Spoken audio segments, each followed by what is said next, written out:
Muy buenas tardes a cada uno de ustedes. Eh, un minuto de agradecimientos. Agradecer a Roberto, a su grupo organizador, al comité. Agradecer por la vida después del evento tan solemne que tuvimos anoche de inauguración. Ver a los colegas que murieron, ver las fotos de cada uno de ellos fue impactante. Agradecer que estamos con vida. Agradecer que no estamos viéndonos a través de la web o de la línea, sino estamos presentes y podemos compartir estos momentos. Se acabó el minuto de agradecimientos. Vamos a hablar acerca de disfagia orofaríngea y esofágica, y verdaderamente es un reto porque cuando Roberto me dijo, bueno, tienes que hablar de disfagia orofaríngea y esofágica, pues era algo pues que yo que voy a empezar a verlo, cómo comparar. Y siempre se me ha hecho, y lo que yo discutía con mi compañero y colega Claudio, que cuando uno coloca el título de la conferencia, tiene que hablar de la conferencia, porque pues podemos hablar un título de la conferencia y hablar de otras cosas, menos de lo que dice el título de la conferencia. Entonces, tratando de ser un poquito lineado para esto, podemos hablar de que prácticamente cuando nosotros nos alimentamos es una mecánica tan complicada, tan compleja, que donde viene incluyéndose el sistema digestivo, gastrointestinal, sistema nervioso central y periférico, sistema cardiorrespiratorio, donde se involucran una gran cantidad de elementos para comer, y si tenemos algún problema, pues ya se llama trastornos de la alimentación. Obviamente ya sabemos que la bulimia son algunos de los trastornos de la alimentación más frecuentes, pero la disfagia orofaríngea se ha complicado, casi llega al 40% de algunos niños. Son los niños que llegan a la casa del consultorio y que el niño puede consumir algunos alimentos, pero no pasa sólido. Empezamos a pensar, entonces, algo de disfagia orofaríngea. Entonces, me declaro sin conflicto de intereses y me declaro que estoy en una ubicación en El Salvador con coordenadas de 13 grados, 41 minutos y 56 segundos por si de pronto no nos vayamos a perder. Entonces, el tema de la charla es tipos de disfagia y valoración y sospecha clínica. Entonces, cuando nosotros tenemos una deglución normal, el acto de deglutir, el acto de pasar alimentos, que lo hacemos tan mecánicamente y a veces nos atoramos, conlleva a una serie de complejos. Se considera 4 fases: la preparatoria oral, la oral, luego sigue la faríngea y la esofágica, y incluye hasta 30 diferentes músculos con 6 pares craneales, y todo está controlado por el tronco cerebral, donde el nervio vago es uno de los más importantes de las guías. Y nosotros podemos observar entonces que la preparación del bolo alimenticio, que es masticación, cerrar los labios y todo esto, que es la primera fase, y la segunda fase, que es la de transporte, es la fase voluntaria, la que nosotros podemos hacer, y muchos de los niños son los que tienen el problema. Pueden masticar y masticar y masticar y no pasa. Los alimentos sólidos que no pasan, y es una de las quejas que nosotros podemos ver, y llegan hasta acá, hasta este sitio donde la lengua impulsa el bolo contra la pared, pero el reflejo de deglución no existe. Hay un problema, entonces empiezan a buscarle, que es un retraso, la mandan a la fonoaudióloga, nos lavamos las manos y lo mandamos al fonoaudiólogo para que le haga terapia miofuncional, es decir, que le toque por aquí, que le toque por allá, y al final no sabemos qué estamos haciendo. Ya las otras fases, que ya son involuntarias, como la faringia, donde prácticamente se eleva el paladar blando, se relaja el esfínter esofágico superior, y la esofágica, donde se relaja el esfínter esofágico inferior, pues prácticamente es muy difícil. Y tenemos aquí las palabras sabias de nuestro filósofo de los 80 y 90, que muchos nos criamos con él, que es el Chavo del Ocho, que decía: porque en esta vida lo más importante es comer. ¿Y quién dice que no? Porque si no comes, te mueres. Y si te mueres, ¿a qué hora comes?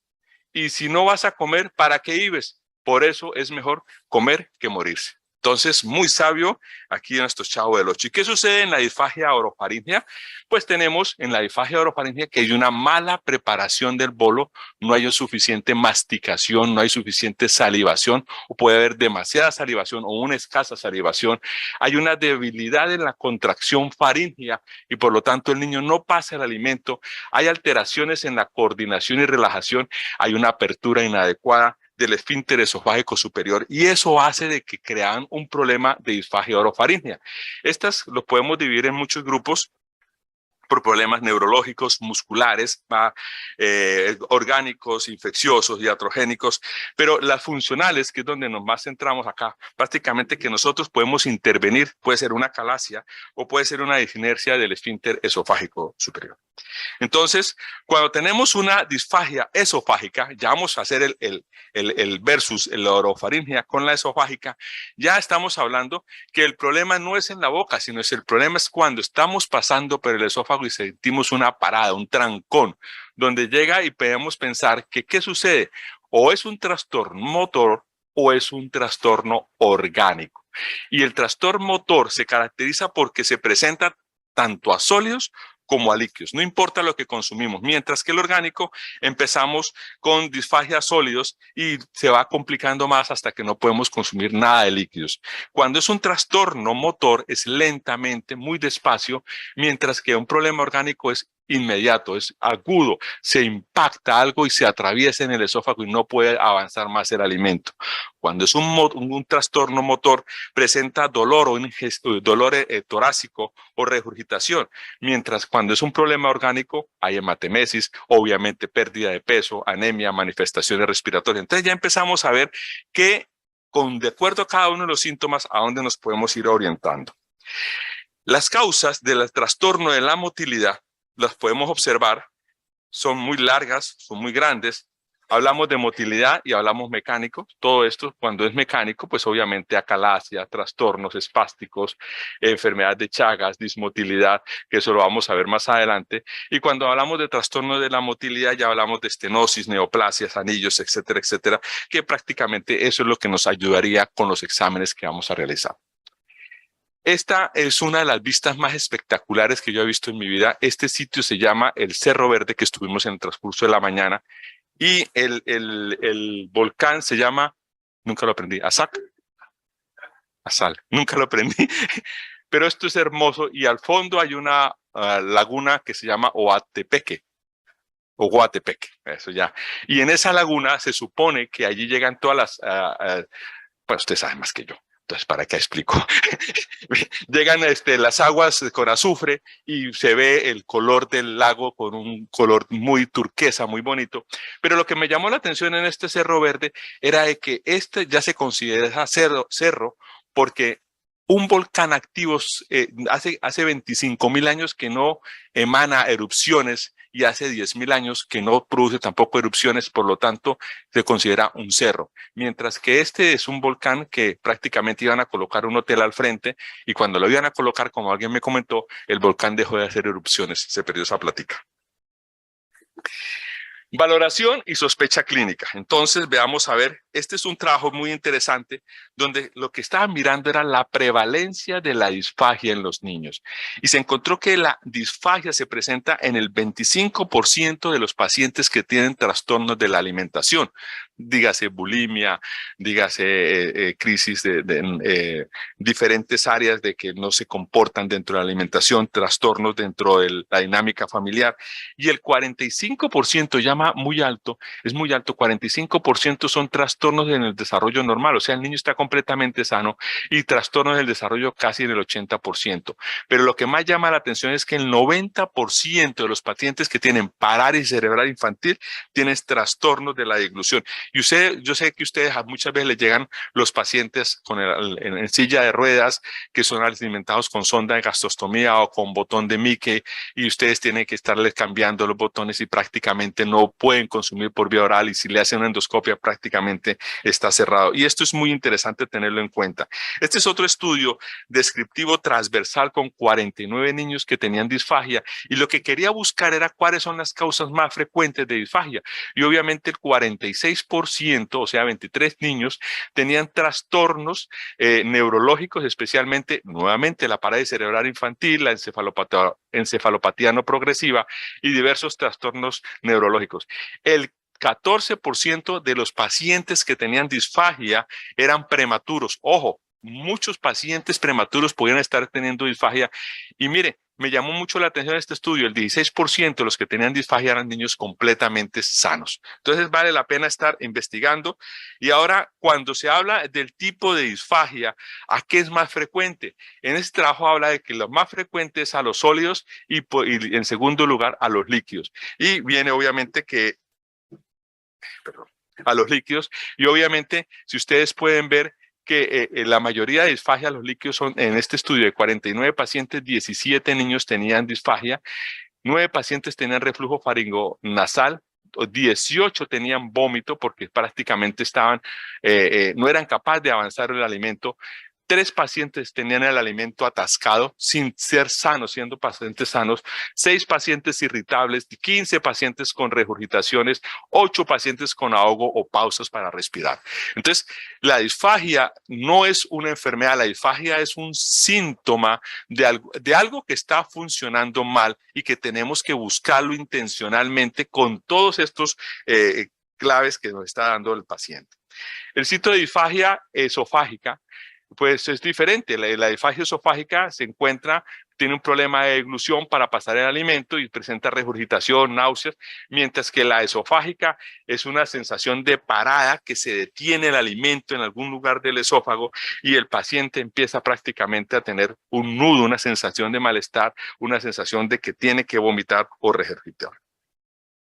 Esta es un trabajo, continuando con el mismo trabajo, donde habla que la disfagia orofaringea se observa en el 51% y la disfagia esofágica en el 26% y la mixta llega al 22%. Es un trabajo bien interesante donde definitivamente los problemas mayores es el de masticar y pasar el alimento hacia el esófago. Ahora, ¿qué hacemos de diagnóstico en disfagia orofaringea? Entonces tenemos muchas herramientas, pero la que todo el mundo utiliza son las videofluoroscopias, que es el Golden Star, pero hay otras, la videoendoscopia de deglución, la manometría que se puede estar utilizando, estos test de viscosidad, que son test donde se le da los 3 tipos de viscosidad, que sea muy líquido, pastoso y sólido, y se le puede estar pintando con el Blue Day Test y la coloración y por eso estar observando. Pero nosotros en el consultorio podemos estar haciendo una auscultación cervical y lo que nunca debe faltar, una endoscopia de vías digestivas altas con toma de biopsia, porque una de las causas de disfagia es lo más común y corriente es esofagitis eosinofílica. Se ha encontrado que los pacientes con esofagitis eosinofílica, los primeros síntomas que ellos tienen es atoramiento, son lentos para comer, se demoran 2-3 horas, mastican y cuando pasan necesitan agua, consumir mucho líquido para pasar los alimentos. Por lo tanto, un paciente con esas características nos puede estar orientando que tenga una esofagitis eosinofílica y hay que hacerle una endoscopia con toma de biopsias en tercio proximal, medio distal, para nosotros tener la seguridad de que no está infiltrado los eosinófilos en el esófago. Aquí tenemos la videofluoroscopia, que es el gold estándar. Básicamente lo que hace una videofluoroscopia es de que informa un proceso de la deglución y lo que hace es de que mira las fases tanto oral, la faríngea y si está abriéndose adecuadamente el esfínter esofágico superior. En este estudio, publicado recientemente, se realizaron 61 videofluoroscopias y se detectó 70% de disfagia y la disfagia moderada severa fue el 58% y lo más importante, aspiraciones o penetraciones llegó al 59% y el 50% fueron silentes. Esto es una disfagia con broncoaspiración y aquí hay que ponerle mucho cuidado a lo que está pasando. Y se encontró que prácticamente todo paciente neurológico se asocia a una severa disfagia. Entonces, todo paciente que ustedes tengan en el consultorio, una videofluoroscopia, una endoscopia que hay que hacerle, mirar cómo está siendo alimentado por su sonda de gastrostomía. Y este es un flujograma donde podemos observar la disfagia orofaríngea. Si es estructural, descartar neoplasias, se hace endoscopia. Si es funcional, hacer estudios que ya hemos comentado, la biofluoroscopia. Y en la biofluoroscopia podemos ver si hay un déficit de la apertura del esfínter esofágico superior o podemos ver si hay algún problema de eficacia, hacerle un FES o una fluorocolonoscopia, endoscopia. Aquí tenemos los videos de deglución. Aquí podemos observar el contraste radiológico, el contraste de remanso en la vallécula, la penetración, en la región retrocricoidea, la aspiración secundaria, aquí se pueden ver cómo se está aspirando, pasándose abriendo el esfínter esofágico superior y broncoaspirándose el paciente. Aquí observamos residuos en la vallécula, paso de contraste debajo de las cuerdas bucales. Esto es una videodeglutoscopia de un lactante en el cual está teniendo un trastorno de glutorio severo, y esto es una videofluoroscopia con un problema de esofágico, de problema de motilidad del esófago. Lo podemos observar. Y en la disfagia esofágica tenemos otras herramientas. Utilizamos el esofagograma de Barrio porque ya no vamos a ver las fases de deglución, vamos a hacerle manometría de alta resolución, la endoscopia, la pH-metría, la esofagoscopia transnasal. Y aquí es el flujograma de un paciente que tiene una disfagia esofágica para sólidos o para líquidos, y debemos descartar si es funcional o si es orgánica. Si es funcional, que es lo que más básicamente nos interesa, si es intermitente, si es progresiva, tenemos que pensar con pirosis en esclerodermia o con regurgitación, que el paciente tenga una acalasia, y debemos intervenir con una manometría esofágica. Cuando Chicago 4 hace una clasificación de los pacientes que tienen problemas de alteraciones en la motilidad del esófago, y lo clasificó en 3 grandes grupos: trastornos de obstrucción al flujo de salida, problemas de trastornos mayores de peristalsis como el espasmo esofágico, Jack Hammer, que es un esófago hipercontráctil, y trastornos menores de la peristalsis, donde hay una motilidad esofágica ineficaz y peristalsis fragmentada. Esta motilidad esofágica ineficaz es la característica de los pacientes que tienen reflujo gastroesofágico severo y que por más medicamentos que nosotros le demos, prokinéticos, inhibidoras de bomba de protones, no va a funcionar. Aquí tenemos entonces una figura de manometría esofágica, y fácilmente se puede ver aquí la apertura del esfínter esofágico superior. Esta es el tono, entre más los colores calientes habla de que hay una mayor presión, los colores fríos menor presión, los colores amarillos intermitente o de mediana presión, aquí se abre el esfínter esofágico superior, permite el paso, pero ustedes pueden ver que no hay movimiento peristáltico, no hay nada de presión, o sea, la presión en el esófago está perdida, el cuerpo del esófago está perdido, pero el esfínter esofágico inferior tiene una presión y está completamente cerrado. Esto es una típica característica de una acalasia.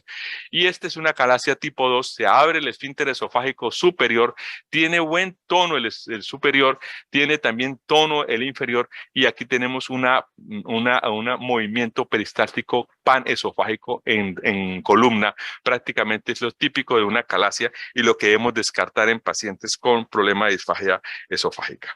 Este es el espasmo esofágico difuso, y es aquel espasmo que algunas personas al consumir alimentos muy calientes o alimentos muy fríos sienten un dolor intenso en el esófago, una parada severa, y esto se caracteriza porque aquí se dispara unos movimientos peristálticos. Aquí se puede observar que contracciones mucho más altas de lo que ver. Aquí colores fríos significa mayor presión, colores más calientes, colores calientes significa mayor presión, colores fríos menor presión, y los líquidos muy calientes pueden exacerbar o presentar el dolor. Esta es la imagen de sacacorcho, que utilizamos para abrir las botellas de vino, y pues obviamente aquí se encuentra la imagen radiológica, imagen de sacacorcho, y esta es característica del esófago hipercontráctil o Jack Hammer, y ustedes pueden ver esta contractibilidad tan alta que se encuentra acá en el cuerpo del esófago. Es tan alta, más de 8.000 milímetros de mercurio por segundo por centímetro cúbico de la presión que hay. Estos pacientes presentan dolor intermitente, dolor al paso de alimentos sólidos como líquidos, y muchos de ellos tienen trastornos de ansiedad, trastornos de depresión o somatización. Esta es una imagen de rompenueces. Aquí podemos ver la rompenueces, cómo se ve radiológicamente, y encontramos en este paciente que tiene ausencia de contractilidad. El esfínter esofágico inferior no existe, no se ve, o sea que se abre el esfínter esofágico superior, pero no hay movimiento peristáltico. Esto es terrible para un paciente prácticamente con problemas esofágicos, y presenta dolor en una forma importante. Este es un test clínico que nosotros podemos ver para disfagia orofaringea. Sin embargo, esto ya es para practicarlo dentro del consultorio, hacerle un chequeo a cada paciente. La Plaza de la Libertad la conocimos anoche, muy bonita. Aquí creo que los chinos van a hacer una biblioteca espectacular, fuera de serie, que valdría la pena el próximo evento que se haga, hacerlo ahí en la biblioteca, que se ve muy bonita esa biblioteca que están haciendo los chinos acá. Entonces, en conclusión, podemos decir que la disfagia tiene un impacto negativo. El diagnóstico oportuno evita la desnutrición, aspiraciones broncopulmonares e infecciones de repetición. Es muy importante tener en cuenta.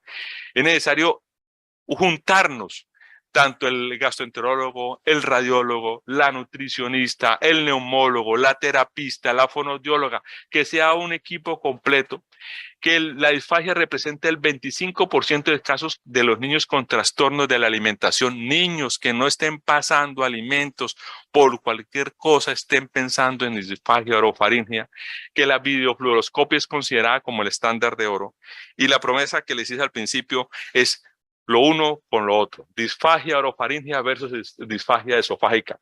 La orofaringia, neurológicamente el paciente, la mayoría está enfermo, tiene parálisis cerebral infantil. La esofágica, neurológicamente se encuentra sano. La orofaringia predominantemente para disfagia para líquidos. La esofágica predominantemente para disfagia para sólidos. La orofaringia tiene una sensación de parada cervical.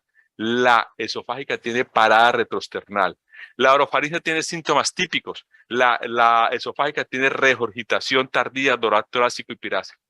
En ambas tiene una historia clínica específica y en ambas tenemos una afectación en la eficacia y la seguridad. Yo le doy muchas gracias por la atención. Vengo desde la ciudad de Bucaramanga y con mucho cariño he terminado esta charla. Gracias.